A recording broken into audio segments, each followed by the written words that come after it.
On the motion that stands before the House, would like to invite the Prime Minister to defend the case that stands in his name. Here. Here.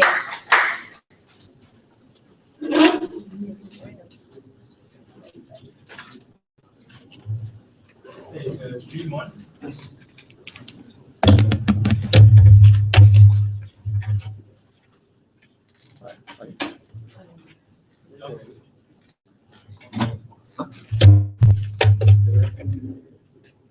Am I supposed to wait? Yeah. Am I supposed to wait for you? Inside.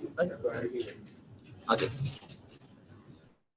We believe that race and national identity is an archaic idea, and we believe that the cultures of the human race should be shared throughout the world. That's where this debate should actually go through. When we talk about historical artifacts, we're talking about stuff like the mummies from Egypt, which are transported to England, or probably the Parthenon marbles, like the Elgin marbles that were given to the Brits in the past during the Greek crisis.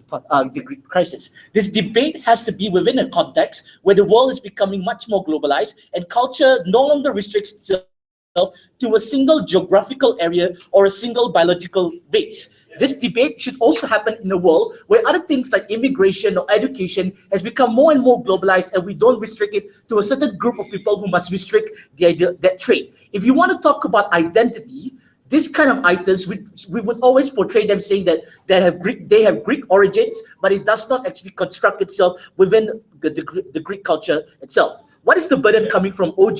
The burden is simple, is that we're going to prove that these historical artifacts will receive better treatment and better recognitions in the country they are in right now, and most of them are first world countries. Let's look, what is our first argument? Our first argument is simple, is that artificial treasure, these historical artifacts should be accessible to everyone. Firstly, we have to understand where are these artifacts now, and most of them are in first world countries, like museums within the Smithsonian, the Louvre, or the Royal London Museum. Yeah, but sure, go ahead. If your concern is to protect and maintain these national treasures and national artifacts, would you then invade war-torn countries at present, historical artifacts there, like in countries like Iraq and Syria?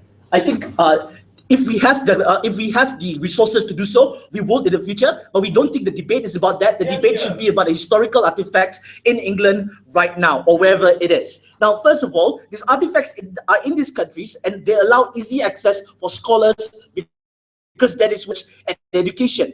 And most of these first world countries are where the scholars receive the best form of funding all across the globe in comparison to the country of origin. Because you have to understand, most of the countries that demand these items back are countries that don't have the best economies, because most first world countries don't demand it back. That's just like how the Norwegians don't demand most of the Viking artifacts from England, because the concept of race has already transcended the comparison to the idea of just a Scandinavian identity, but to an identity historical artifacts should be shared throughout the board in comparison. So what does it mean to have these objects in first world countries in general? Firstly, when it's easily accessible by everyone, it's easier for people to travel there and learn more about historical artifacts. And not to mention that most of the time, there are already a lot of people present within these countries, regardless whether they want to visit these historical artifacts. Why is this good? On several different levels. Because firstly, you are able to teach more people concerning these historical items. And it's harmful to condemn people to be deprived of the culture that is being taught throughout many races. Especially when there is a huge uncertainty whether these objects can be protected in its country of origin. So when you are able to spread out and achieve more, actually get a bigger audience, that means more people are able to recognize these historical artifacts and learn from it. Second of all, you encourage people to create a transcendent culture. How so? Because these objects are no longer constricted to a certain race. That means you teach people, and more people who are present within these areas, that these objects also belong to you and I. That means that we are perceiving the world as in a singular race in comparison to just many different segments of the world. So this teaches the world not to get caught up with the idea of race in general, and it teaches the world that the culture is something to be shared off globally, and it closes up the differences between a common ancestry. But here's the third level, is that you encourage people to see the world through a race-neutral lens. Because when you go to international places, like for example, the Royal British Museum, these objects are not portrayed by a singular race in comparison with portrayed within its country of origin. Let's say, for example, when the mummies are actually portrayed within Egypt, then you are more likely to be portrayed by Egyptians instead. That shows that when they are portrayed by different races, people would assume that this, whatever historical artifacts or art out there, it's not created for a singular group of people, but created for everyone, for them to be appreciated. Even if it were to be created for probably their own descendants, we believe it is time for us to open up so that more people would do so.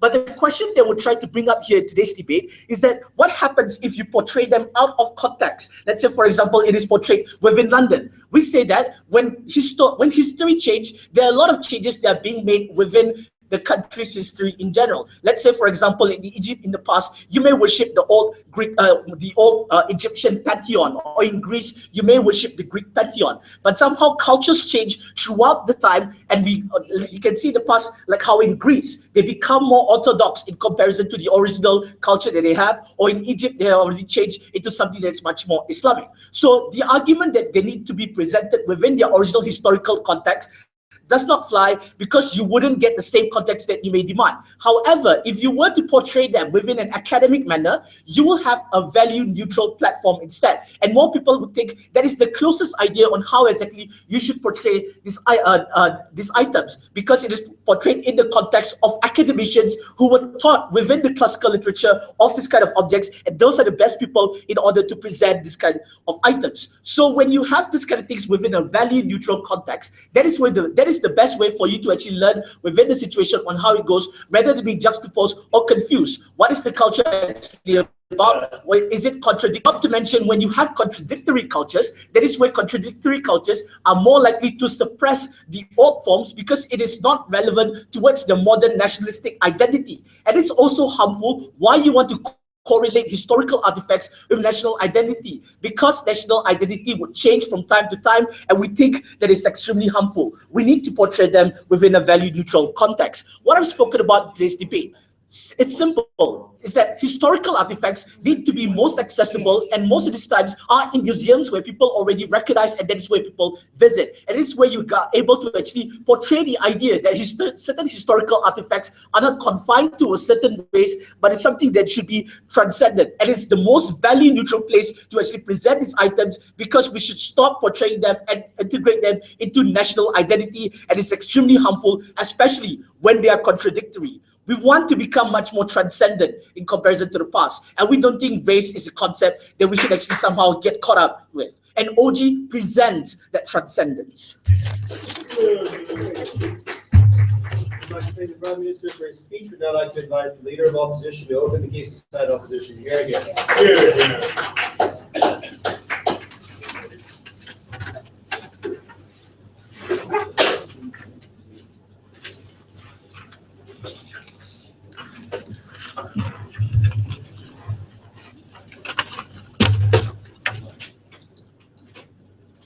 Our history is our national identity, and for other states to claim ownership of identity when we were at times of fragility, chaos, disorder, colonization is a sovereign breach of rights that no state should stand for in this debate. On the side of opening opposition, we will take a hardline stance as to the states where these historical artifacts originated from. We will actively seek repatriation of historical artifacts in three ways. Number one, we will demand the delivery of those artifacts to this land of origin. Number two, we demand financial compensation for the deprivation that they've caused and the crimes they've committed during those colonizations by taking away those artifacts from us. Number three, we demand an active apology for those actions. But recognize that the burden of this model is not to ensure that people will meet those demands, but that this effort is morally justified and is the rightful thing for these states to undertake. We will not seize those demands. I will speak about two things. Number one, why we have a sovereign right to history, heritage, and culture, and that must include the physical presence of those artifacts on these lands of origin, directly clashing with whatever Terence had.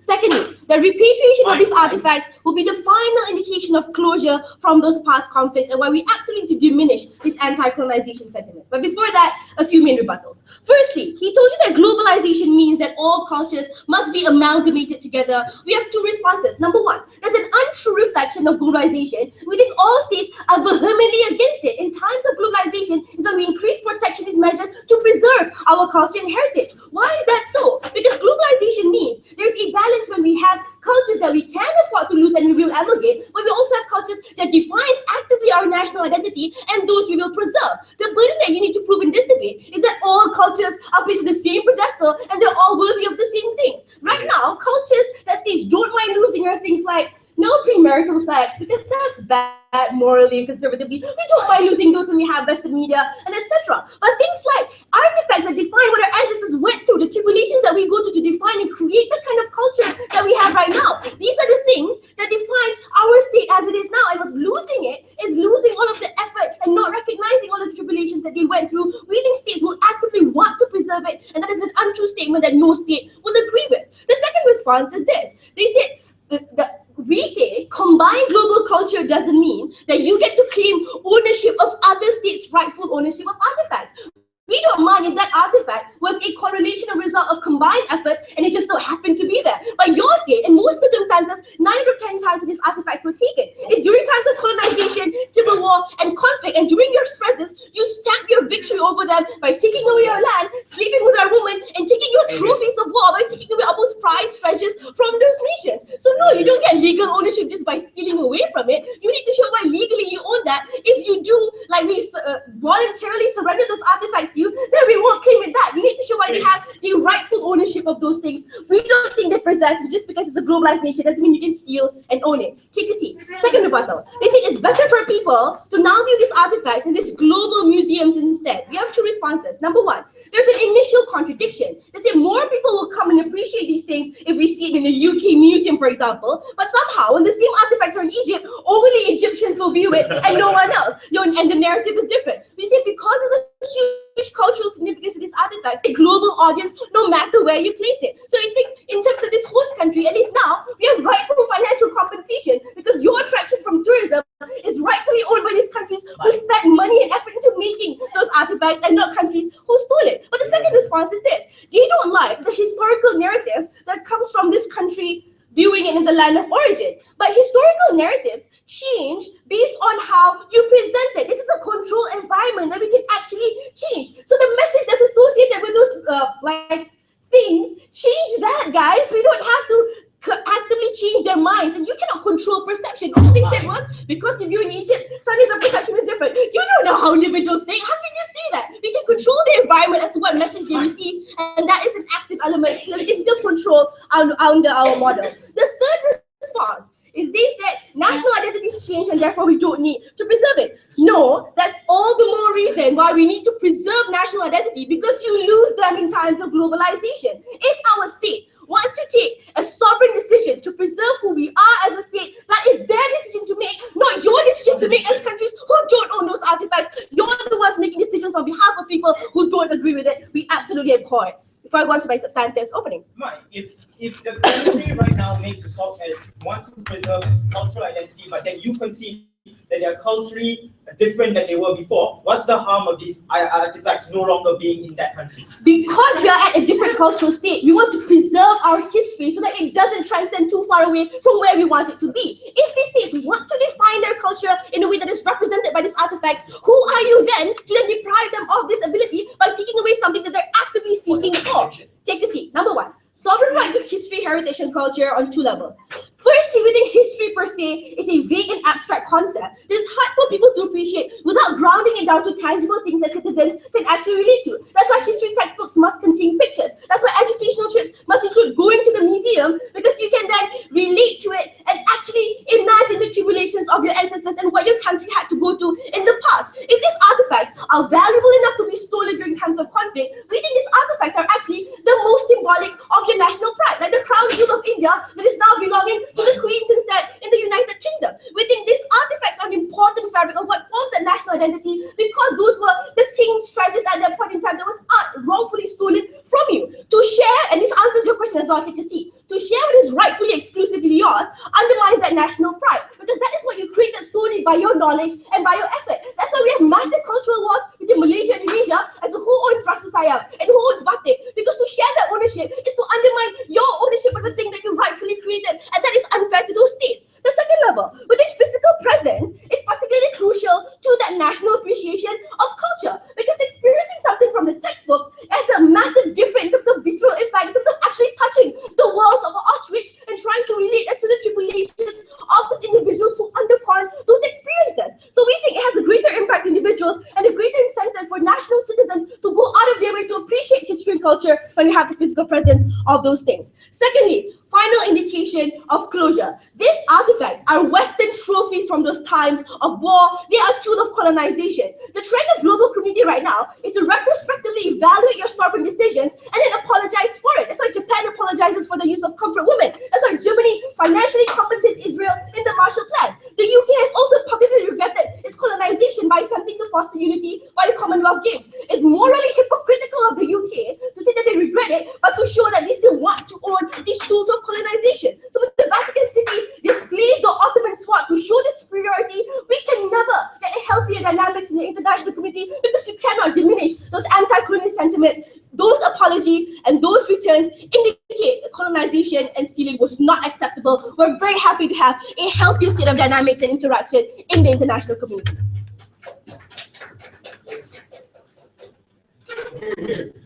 I'd like to invite, I'd like to thank the Leader of Opposition. I'd now like to thank the Deputy Prime Minister to continue the case for side opening government. We are here.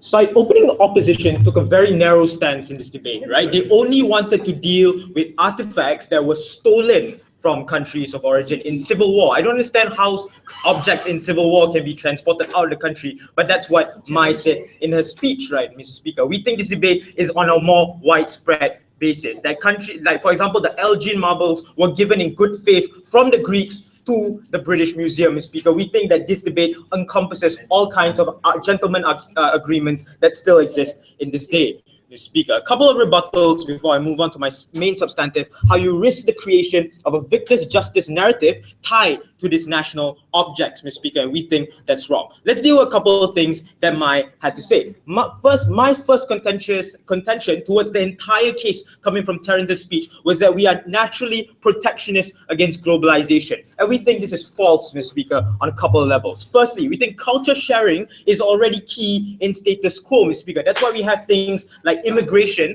That's why we have things like education sharing, Mr. Speaker. That's why cultures spread rampantly throughout the country. Like Japanese culture is huge in Malaysia. Korean culture is huge in Malaysia. The Greek culture has necessarily evolved, and we learn about the Greek myths even through cartoons, Mr. Speaker. Norway no longer wants to keep its narrative on the Viking or Scandinavian culture as one of its own, Mr. Speaker, and they want to spread it across the world so they know that that's where we came from, Mr. Speaker. So culture sharing is indeed something that we already fight for and something that's already in status quo. For you to come up here and say that we're protectionist against globalization is wrong, Mr. Speaker. Take a seat.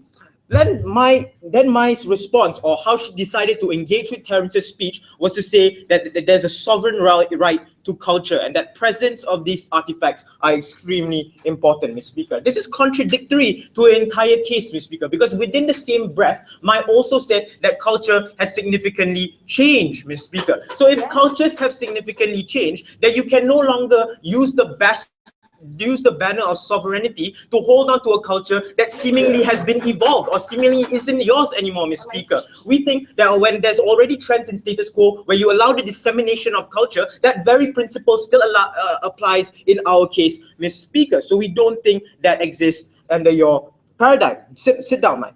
But we also think, Mr. Speaker, that it goes against whatever countries already preach in state in foreign policy, Mr. Speaker. Like for example, the Greeks are very open about their culture, but they've also transcended to a point where they're now more Greek Orthodox as opposed to as theologists that believe in like Zeus and all that, Mr. Speaker. But you also invite other people to opt into those other cultures, Mr. Speaker, and we think that's important. That's why sharing of these cultures are extremely important in this situation, Mr. Speaker, because history is essentially a tool that everyone can relate to and everyone learns from, Mr. Speaker. So sociologists, historians, all join under this banner to ensure that there's no longer a sovereign banner over culture, and in fact, that's one that very much that ideally buys into the idea of globalization and should be shared, Mr. Speaker. No, thank you, Mike. But also, she also wanted to tell you that there's an impact, that when there's a visceral impact to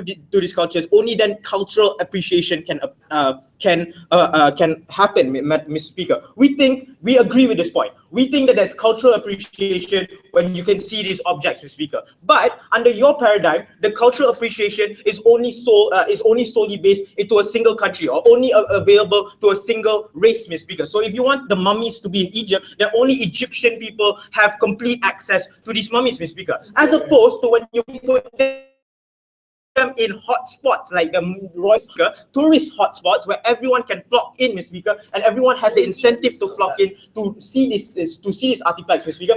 We think that the accessibility and the appreciation that you fight for is even more widespread, because we think that even in countries like Greece or countries like Egypt, they have less ability to draw in as much tourists or to draw in people to come look at these artifacts, Mr. Speaker. Even more so when these countries have the ability to control the narrative that has already been portrayed by these artifacts, Mr. Speaker. More in my point, Mr. Speaker. And then she wanted to say how there'll still be anti-colonialist sentiments. We don't think that happens anymore, Mr. Speaker. I think the release of countries from their colonial masters is a big proof that there's no longer that sentiment. Anyway, Mr. Speaker, we acknowledge it to trade links and whatever, Mr. Speaker. We don't think that there's any more of a problem under status quo. But before I move on to my point, Mike. You're not listening to me. There are different kinds of cultures that are appreciated differently. So some cultures we will happily share, but Malaysia will never give up the Malay language or tear down Kota Formosa. Why should other states decide which part of our culture that we like to preserve? Yeah, but we still think that we share charis to another culture, Mr. Speaker. We think that we can still we still invite people to look at the Kota Formosa. We even put it in our World Survival Guide, how to speak Malay, Mr. Speaker. So we still think that there's an incentive for us to teach these values to other people, Mr. Speaker, and that's why we share these values, Mr. Speaker. Sit down. Let's talk about how you risk the creation of a victor's justice narrative tied to this historical object. Because Terence already told you how there's a historical progression that's portrayed by this that are portrayed by these artifacts, and it has to be shown through a neutral lens, Mr. Speaker. What happens when you allow Egypt or Greece to control the Elgin marbles or the mummies, Mr. Speaker? You are more likely to create a narrative that is more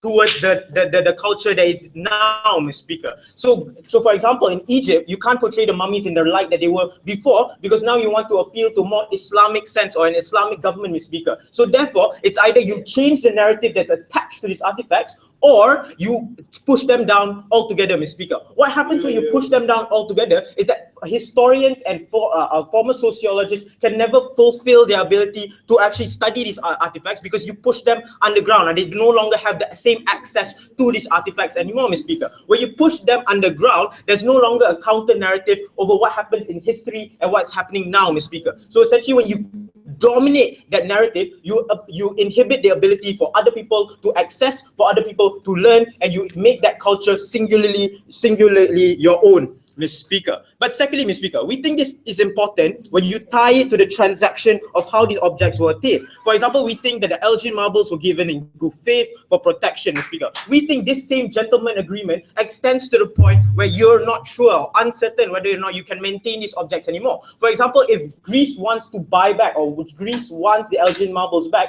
how are we sure that they can maintain that artifact, considering the fact that they're in a crisis right now, Mr. Speaker? So that waters down whatever cultural appreciation point that's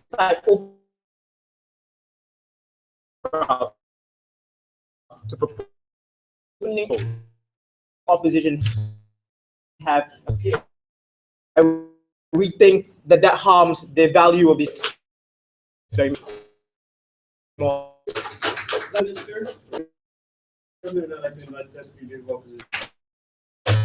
Nations, the of Asia and Africa, local populators usurp political structures and legal systems once and place once that are of Western origin. The remnants of colonialism still persist until today, even in countries like Malaysia, when you see, you know, the consequences of the policies like the and stuff like that. What can do, ladies and gentlemen, is to return all of the historical artifacts and national treasures that were stolen and stripped away from local populations for people to move on. And we think that the side of government doesn't want to do that.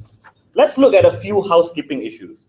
The opening government wanted to only talk about treasures that were given in good faith. They don't want to talk about treasures that were stolen, ladies and gentlemen. Fine, let's talk about both. Treasures that were given in good faith and stolen. I think I can agree that the means in which people took this treasure, when we're talking about treasures that were stolen, were morally wrong. And they haven't told us the method in which these treasures were taken. Why are they still okay, ladies and gentlemen, with this colonial master still keeping it when they concede it's morally wrong when it's stolen? Secondly, if it is given, ladies and gentlemen, in good faith, we think it is not in good faith because we think that the colonial masters placed exceedingly high pressure on these local governments. We think all the gifts that were given by the Malaysian government, Malaysian Sultanate back then, or the Indians, ladies and gentlemen, were based on coercion and fear, ladies and gentlemen, and that's why we think it is immoral. They also only wanted to talk about uncontroversial things like, you know, Scandinavians don't want to associate themselves with Viking treasures. Therefore, you know, we shouldn't ask back for these treasures. If you only want to talk about people who don't want to take back these treasures, then we shouldn't have a debate. We're talking about countries like India, countries like Egypt, which are actually still demanding up till today the return of these treasures, ladies and gentlemen. This debate is about whether or not they should continue to do it or not. And we think that is where the government should engage with us. Now, first, let's look at the first argument that they provided. They said that culture should not be confined to geographical location. We have several responses to this. The first response is, if geographical location is not a factor, what is so wrong of you returning back these cultural treasures to this country of origin? Secondly, they said that under the status quo, we have a unitary culture, a global culture, and that is an ideal that we should strive for. We think in reality, it's not true. We don't have a global culture. In fact, globalization has caused a lot of nation states to be insecure and paranoid about the loss of their culture, ladies and gentlemen. You see a lot more xenophobic immigration policies in Europe because all these countries fear, you know, the infiltration of different cultures to enable these countries to lose their identity. We are living in a climate of global insecurity, ladies and gentlemen. We absolutely disagree with the characterization of globalization and unitary culture. Second point, and this is the biggest point that came from that side, the whitewashed version of education. They said that in Western countries, we have better scholars, better universities, and better audience. How racist is that, ladies and gentlemen? We think there are prominent scholars and universities in India, in Greece, ladies and gentlemen, Al-Azhar in Egypt, for example, that can always do these kinds of research and continue the kind of historical discoveries that you wanted to talk about. Our second response is scholars and citizens of different nations can always come to India or Greece or Egypt, ladies and gentlemen, to view these historical artifacts. Why are you placing a converse burden on Indians and Indian scholars to travel all the way to England, ladies and gentlemen, to learn about their own national treasures? We think that is harmful. Lastly, they said that all this discourse or all the kind of research that they wanted in these Western countries will be neutral because it's on neutral ground. We don't think so. It will be based on victor's justice. It will be a whitewashed version of understanding these historical treasures. These historical treasures were trophies that were taken to strip away the dignity of people living in these the countries that they colonized, ladies and gentlemen. We don't think it will be a neutral version. We think a better version of understanding it is to do your research and investigation on where the national treasures came from, because you will have proximity to other factors or other surroundings that are related to that national treasure. And we think research becomes better on that side. Lastly, they wanted to talk about maintenance. They said that, you know what, the West will be able to maintain these things better. It's not like India is a failed state and are unable to maintain these historical treasures. It's not like Greece, although they're going through an economic crisis, they lose all ability to maintain these national treasures, ladies and gentlemen. We don't think it's like you're spending your whole budget on these national treasures. It's an unrealistic characterization. We think even developing countries, the worst of developing countries, will have the ability to maintain these national treasures. I'll take Mokhsein. If you could see that cultures change throughout time, why is it okay to give these new cultures the ability to control the narrative of cultures that have long changed? Because it's theirs. Because it's theirs, ladies and gentlemen. They haven't answered the question why ownership, and that's the principal clash of today's debate, why ownership has transferred to colonial masters. And they haven't given us any argument to show that why does India, Greece, or Egypt has lost that ownership, ladies and gentlemen. We think they can't come out and argue other peripheral arguments such as maintenance or scholars or research without answering the moral question of today's debate, which is who has ownership over these things. We also think that they haven't responded to the right of countries to have this culture and history preserved, ladies and gentlemen.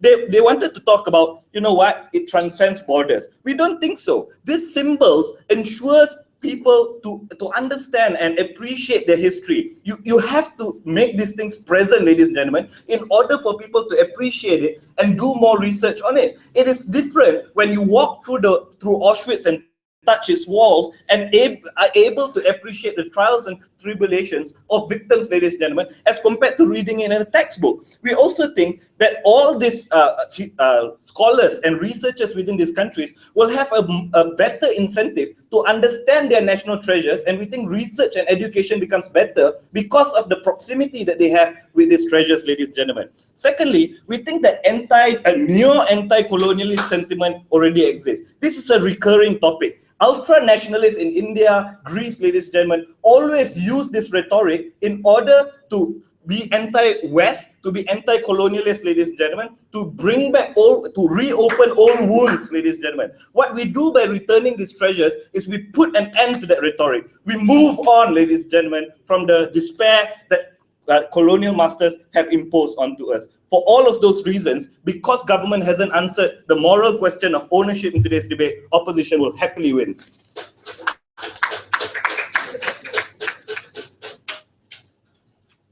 I'd like to thank the opening half of the debate. We'd now like to invite the member of government to open the debate for the closing half.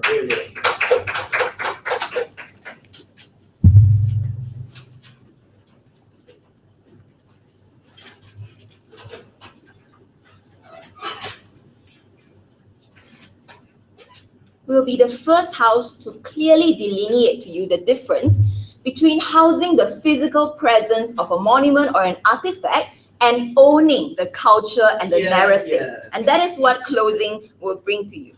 And I'll also talk to you about why museums should seek to have an encyclopedic nature, which is why our historical narratives can never be myopic and concentrated into one culture. We'll look at the world where if nations start to repatriate and return all these artifacts to its original sources, how the world will look like. But before that, let's look at 3 rebuttals. Firstly, do not allow OO to get away with equating housing such physical monuments with killing and raping in a war. It is very different because that's the chunk of what Shafiq said, right? People are unable to move on because of the past injustices done onto them. We think closure is attained through a concession and recognition that those history and the wars has happened and attributing those artifacts onto those nations. That's it. Which is why China and Japan until now are unable to move on because Japan actively seeks to change the historical narrative and hide the culture and hide the history of how they massacred the people in China.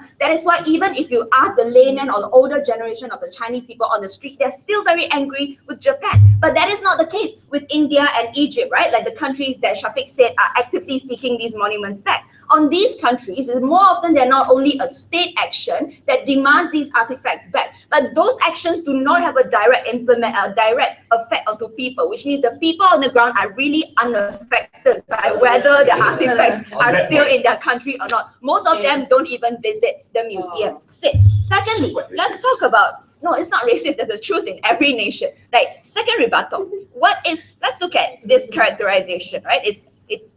Also like more like a mini root. What is the place of historical artifacts in the modern day context? No pun intended.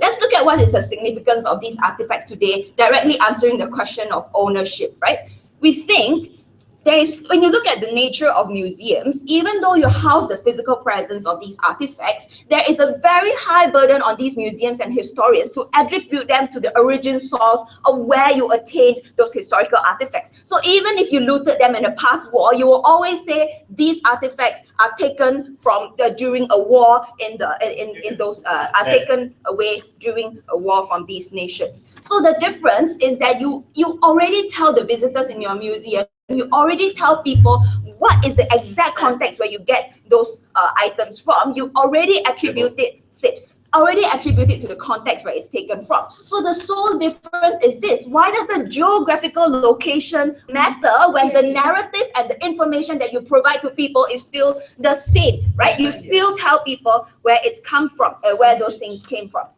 Lastly, on the physical presence, right? Like what Mice talked to you about, why the physical presence is very important.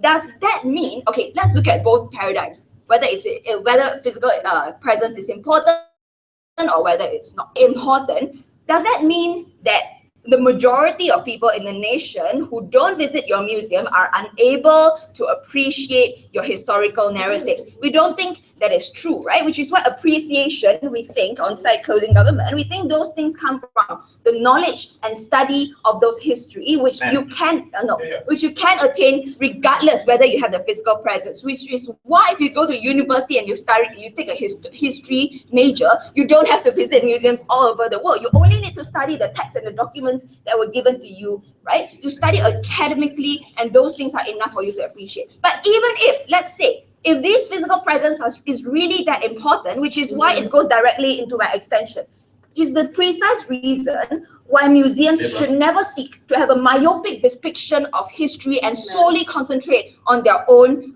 culture that is locally sensitive. Before I move on, go. Do you agree that the way in which these treasures were taken from these countries were morally wrong? If yes, why is it so wrong for you to return it? And why is it to acknowledge that it was wrong, the manner in which it was wrong? All right, let's engage with this. Suppose, most artifacts that you attain today are legally obtained by like people who buy those artifacts. But let's engage with the minority of cases where those things were taken and looted from war. We think that is just a consequence of war that people have to bear with. Even if you look at national borders all over the world today, your borders, the land that you claim, are determined by the outcomes of the war. Because you were a victor, therefore you claim those lands. We think we can draw a parallel to the artifacts today. And we think the idea of, if you can claim land of those countries that you invaded and you make them your own, or your colonialism where you can claim them your own, then it's okay. But let's move on to my extension. Let's compare. Why should museums seek to be encyclopedic? Which is exactly why museums all over the world today still try to seek and buy your artifacts from different cultures and keep them in their own museum through legal ways. In a world where countries actively repatriate your artifacts, the outcome is inevitably this, that your artifacts are concentrated in very specific areas. So for example, if you are at Berlin Wall and you visited the Berlin Museum, the artifacts there you have from all over the world, different cultures. You have from ancient Rome, Mesopotamia, Egypt, and even an Islamic Arts Museum. That is what museums all over the world is seeking to have today, to have a very encyclopedic nature to show to people a very, as holistic possible a view of history. If you repatriate it, that means the Berlin Museum of today will only have things such as your artifacts from the World War II, of the parts of the Berlin Wall. Things are very specific to the local German culture. Why is that bad? On the first level, it defeats the purpose of a museum, because especially if the museum was not meant to be specialized, right? We think museums are there to expose and educate people and history to as rich a variety of possible, and people who actively go to the museum wants to appreciate those diversity of history. But more importantly, we think when museums become increasingly concentrated, artifacts become increasingly concentrated all over the world, you limit the access of people to have knowledge and have exposure to all these different forms of culture. You limit the access of these artifacts to only those people who are able to travel all over the world. So it's unfair for Shafiq. So if Shafiq said it's unfair for historians to travel across the world to study, it's also unfair for people all over the world who wants to experience those different narratives of history to go all over the world. The presentation of history, we think, therefore, cannot be myopic. It has to be as holistic as possible. We're very proud to propose.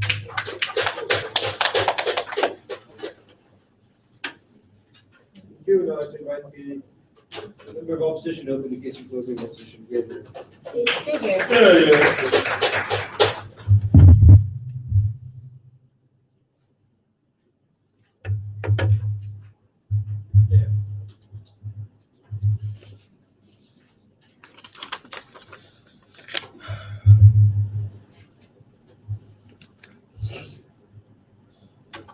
For whatever reason these historical artifacts were taken, Mr. Speaker, from any country, we think it is about a sense of entitlement that the country of origin, that where these artifacts originally belong to, it is their right. It belongs to their people. It cannot. That is the reason why it cannot be placed in this in other museums in foreign lands. That is the reason why people in this country are entitled to the benefits, be they financial, physical, educational. We think that the entitlement of these people to these benefits is what qualifies and what makes side opposition so sure that these countries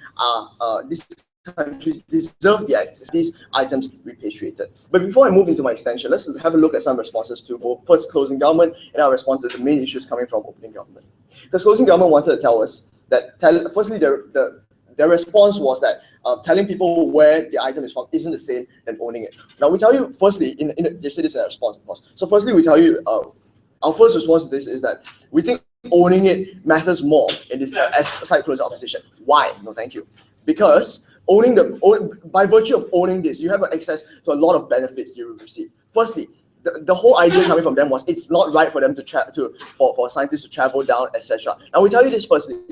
If India owns an artifact, Mr. Speaker, and it is placed in India's National Museum, it is only right and justified, Mr. Speaker, if a British or German scientist wants to study it, that he or she should fly to India, because India benefits at large from it. Not only is it a sign of respect and acknowledgement that it's India's artifact to begin with, Mr. Speaker, firstly, but also secondly, the benefits that India will reap, financially speaking, the cost of them flying down, etc. We think all these things, like not only like the cost of being in India itself should only be benefited by the host nation itself. And also thirdly, Mr. Speaker, why should access be restricted?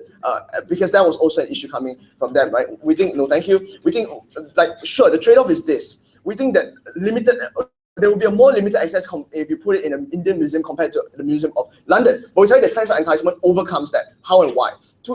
First response to that. Because we think that even if, right, Mr. Speaker, even if we think countries have a responsibility, no thank you, to take care of these artifacts. This country, mind you, Mr. Speaker, did not pass their artifact to another country so that they can take care of it for them. That was not the case. That is why, even if we are fine with the artifact being say suffering damage or being destroyed as if it's in India's care, right? Because that is what India's control is over the artifact. Now, on the other hand, even if it were to be better handled under their in London or in Germany, we don't think it's justified, because then, no thank you, India should look after and take care of its own artifacts, given the sense of entitlement that it and its people have. But secondly, we talked about how museums should be encyclopedia, and this defeats the purpose of having a museum, right? Obviously, we think, firstly, it's okay to restrict access, because if you really want, like, given the response that already came, like, we think that, we agree with that. We think that if cultural importance is so great to you, scientists around the world will fly down and look for the product and come to you to access the product in your country. But then opening talked about these things. Opening talked about, I'll respond to the main idea, right, on how it changes the narrative, what wasn't responded to yet. We think that firstly, history doesn't change. We agree that history doesn't change, but it means two things. Firstly, now the very fact that we acknowledge that history remains the same, we think that history, although it is the past, Mr. Speaker, we think it shows that this country is free from colonization. The very significance of this product, this artifact being repatriated, demonstrates a freedom of this country from its previous colonial masters and the torture it was under in the first place. No, thank you. Then they said, then they talked about Okay, another response to this access, right, Mr. Speaker? We think that even if less people get to view, less members of the public get to view this artifact, we're fine with that because the people who need to know about it, the Indians themselves, if assuming it's an Indian artifact, of course, we think that these people will get the most access to it. Something I'll talk about in my extension. But before that, yeah. When a modern culture has no resemblance to the culture of 3,000 years ago, why can you claim ownership over a culture that you have abandoned? Because that culture originated from our country, Mr. Speaker. That is a very simple response.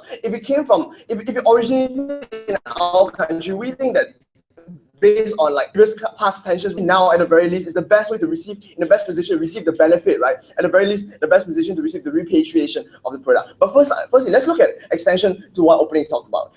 Firstly, let's look at why is the return of the why is the physical location where the artifact is important. Firstly, we tell you this. Now, the sense of belonging is very important in this. That is why, Mr. Speaker. Now, if you steal something in a court of law, Mr. Speaker, repatriation is always a necessity. What does this mean? Not only are you punished, Mr. Speaker, not only are you forced to pay a penalty to the state, you are also often forced to make an apology and to return the stolen item. That is why, Mr. Speaker, on first level, that's why we think repatriation is accurate and justified in this sense. But secondly, when do we also otherwise repatriate people? We think like even when our citizens commit crimes in other countries, we extradite them back to our country, even though they have done something wrong in that country. Now, here's the link, Mr. Speaker. We think in this sense that even though our people this just shows that our people should everything that belongs to our country should be dealt with ourselves. Justice should be served in our way, in our should be handled by our country itself, not some foreign country, because they don't have that entitlement in the first place to begin with. Now, secondly, why is research and access important? Now, firstly, this is where like opening spoke about how the importance of education and access to it, right? And this is why we talk to you about the value of research in this country. Firstly, this means better access because we tell you countries don't already have the permission to. Like the permission can be denied by a London university or museum to access and research the item, and I tell you why they're less likely to want to do this because like they always want the upper hand in these terms of research. Anyway, secondly, no, thank you.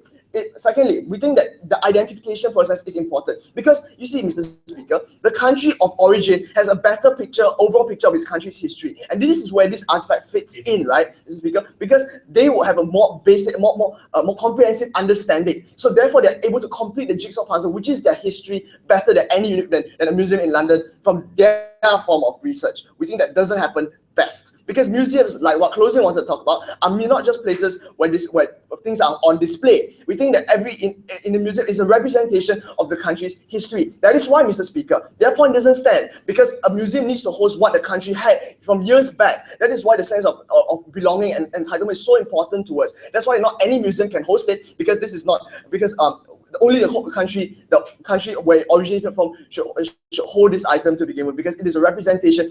Citizens are going to walk in and out of this. Academicians, scientists will go to the museum to access this, and they will have free access to it because it is theirs to begin with. And we think that is only why it is justified. That is why, Mr. Speaker, in the Egyptian crisis, we think everyone cared about the artifacts itself. We think everyone cared that what mattered most was that the artifacts were taken care of, and what mattered was that the artifacts were secure, and the international media cared about it because that is what it meant to the Egyptians, and what it meant to the people that they were destroying their own artifacts. We find that shameful. We are very proud to oppose. Now, the government whip to wrap up the subject when you're here.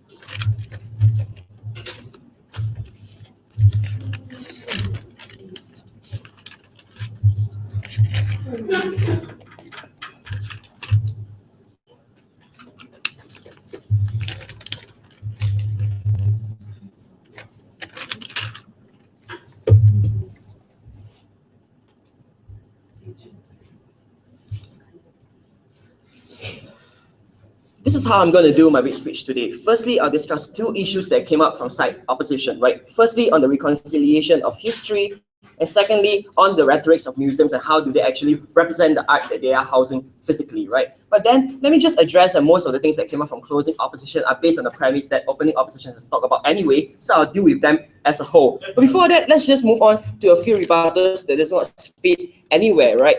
Because came up with this idea that museums need to have. But then again, that argument is against the existence of museums in the very first place. Since museums are only supposed to host what their own country produces, then that means the majority of the countries, for example, the Smithsonian should cease to exist because they house things from around the world. But you have to understand this. The main reason that museums host cultures and arts representing different cultures around the world from different timelines is because there is the idea of a museum in the first place to actually transcend the art that represents different culture and to actually diversify the efforts in telling to different races of what exactly happened in the whole world.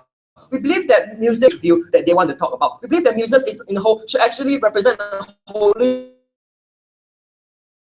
of Mesopotamian eras to what's happening in status quo. That's exactly what museum is supposed to do, and we don't believe that that means that they should only be limited to housing things from their own country of origin. That is why we don't think that Sebastian's point stands. But let's move straight on into the issues, right? My rebuttals will be integrated into it. Because firstly, right, the reconciliation of history, on the idea of whether or not the history of the concept of history is actually so vague for you to grasp that you need to see it physically. We don't think so, right? Because let's face the fact, most of the people around the world, they all get their source of history through the education that's been actually presented to them. That means the only idea they have, for example, about the Chandis in your Kedah and all those remains of your Hindu Buddhism in the 13th and 12th century are only present in there. But that does not mean that your average layman does not understand history at all. More often than not, it's the curriculum that has already been given in such a way that people, even your people,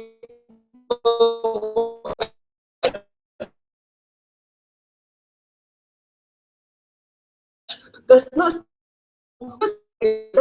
you all need to touch all your access, for example, from your textbook to your internet itself means that you don't need to be physically present. But of course, if you want to be physically present to touch that, it's another plus point. But then again, you have to prove to us that why is it that it's so wrong for them to actually travel overseas to actually touch it, because we just claim to you that at the end of the day, the significance that these artifacts hold are still the same. The geographical proximity does not mean that it diminishes the effect of the significance that they carry in the first place. But secondly, right, on this whole idea of closure, that opening opposition want to talk about on how when you return this to them, it acknowledges the wrongdoings that we have already done to them in the past. But is this exclusive to the presentation and giving back of these artifacts itself? We don't think so, right? Because Mai herself has already answered a question when she said that these states issued apologies in general, right? This apology is not apology per se. This is a form of acknowledgement of the wrongdoings that my colonial power has already done to you, and that's why that is already a closure. You don't need this form of physical artifacts to be present, because the main underlying principle is that these countries have already recognized that wrongdoings has been done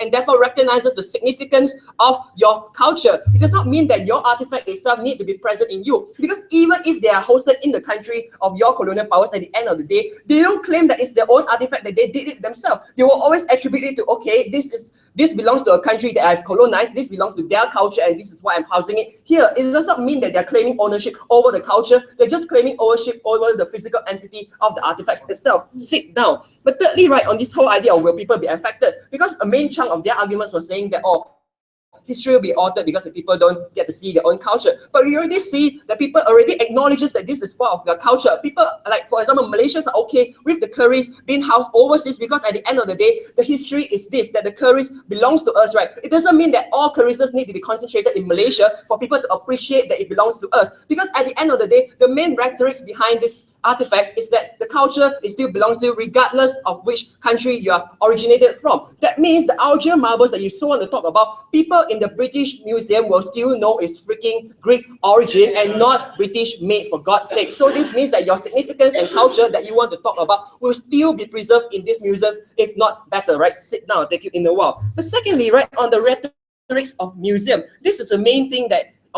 Mai wanted us to answer, right, on the whole idea of ownership. We believe that Deborah has really dealt a good deal with it, but I'm going to further consolidate it, right, on what exactly is this difference between physical ownership and cultural ownership. Because you have to understand, the idea is this: the physical artifact does not mean that I'm claiming this to be made here and made, for example, if you have like funeral housing different artifacts from around the world, they won't freaking stamp a made in China, that this is, for example, came from Japan, this, for example, came from Malaysia. This is a survival of result of past history, and that is why we believe that we should preserve it this way. Because even if your artifact of that origin came here, we believe that the fact that it came to this place means that it is of significance at the end of the day. But at the end of the day, we don't think that this cultural ownership is exclusive, because we still recognize that it's yours and we still give you credits. Museums take into great lengths to actually give you a detailed explanation and detailed significance to explain to you the significant explanation of these artifacts. So we don't believe that your whole idea of whitewashing culture was still present, because these museums are international museums which seek to better ties between countries. So there will be no neo-colonial rhetorics like what you want to talk about, because these museums know what they are doing. Get it straight, rightful ownership, national identity, closing the doors of colonization, all the role of museum is the only possible identity is not jeopardized when we house your artifact, when we already recognize that that belongs to your national identity. So we say at the end of the day, as long as there is a form of recognition given, which is majority of the idea that these artifacts are being held in museum, that's why we are not supporting neocolonialism. We are supporting diversification of culture, because at the end of the day, you have to recognize that art follows no political or geographical barrier, right? So as long as they are housed in that place, and as long as there is a detailed explanation given regarding the significance of the artifact itself, we don't believe that you need to physically house it, right? Shafiq tries to push to us that say, hey, if your argument of geographical proximity is so important, right, then why is it not okay to give them back? Well, we've already said to you, if you concede to the fact that geographical proximity is not no importance, then why don't you allow these museums to house it, when we can already present to you that more often than not, they are going through great lengths to preserve it, they are going through great lengths to actually explain to the public about it. But why is closing government the most significant in today's debate, right? Because of two reasons. Number one, we actually tell you what exactly is the role of museums and why we need to adopt this encyclopedic nature. But secondly itself, is your significance and your cultural significance jeopardized when we don't put it in your own country? We say no, because at the end of the day, we believe that art should be something that is transcendent. We believe that as long as due credit is given, we believe that your culture should also be respected in other countries. We're very proud to propose.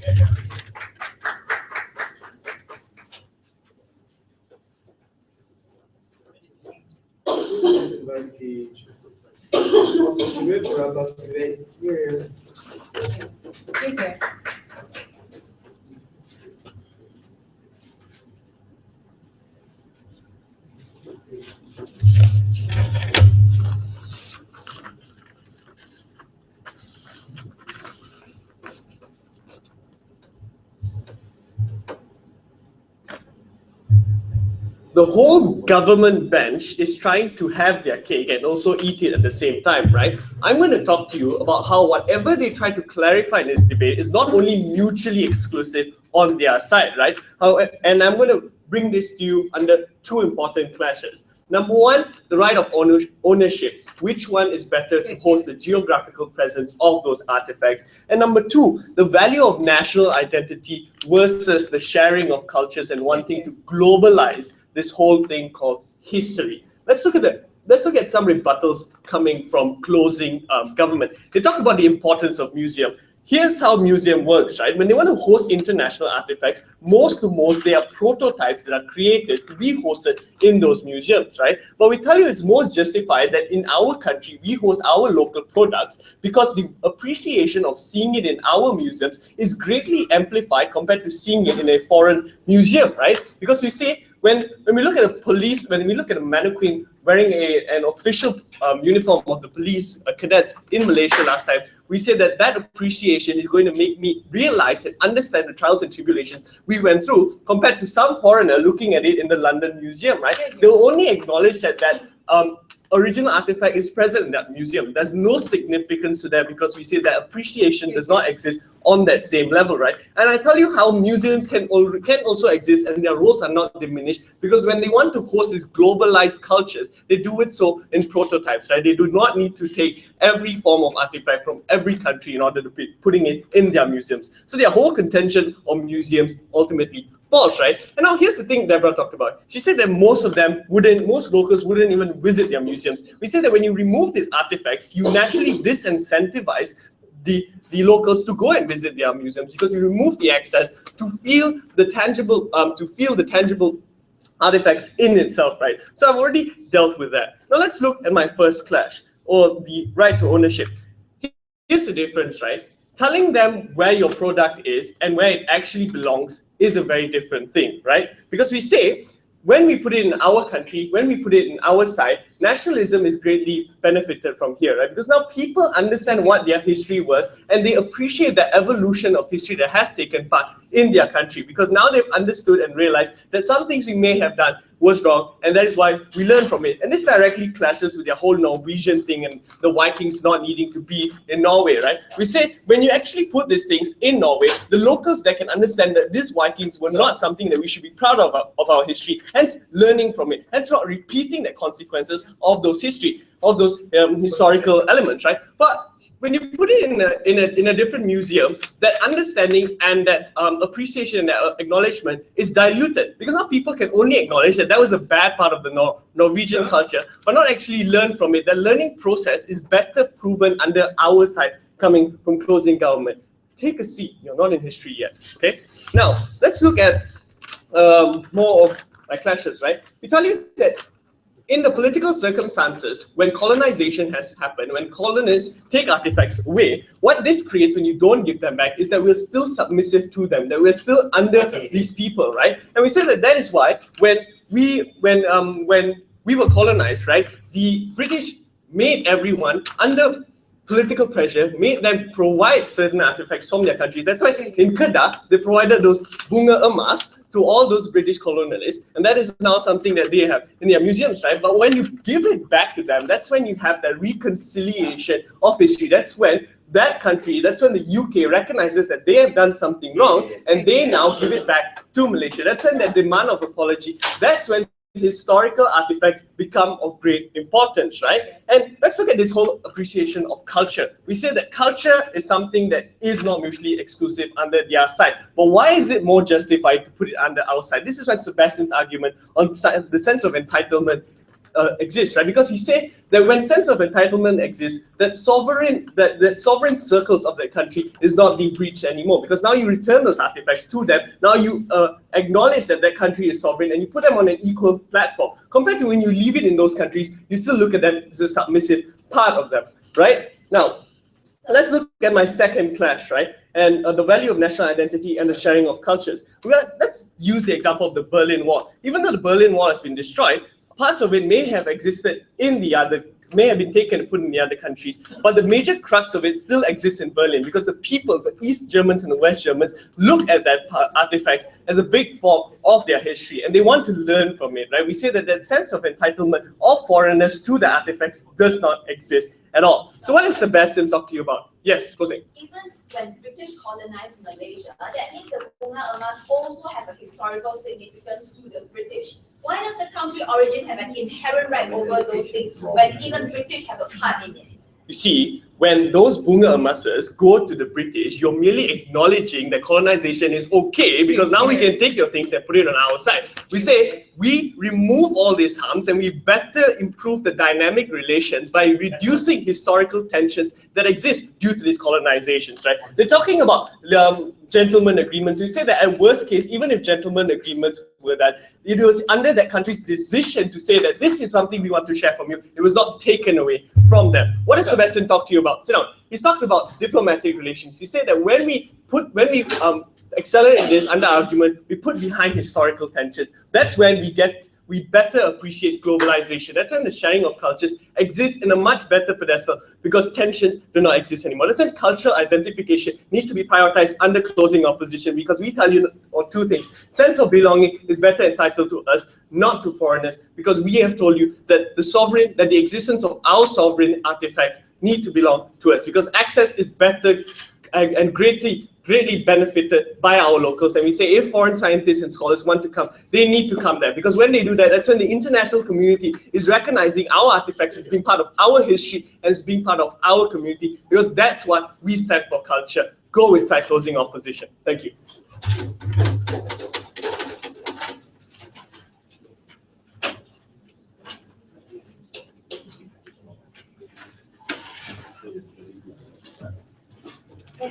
Thanks for the debate. Yes. Thanks.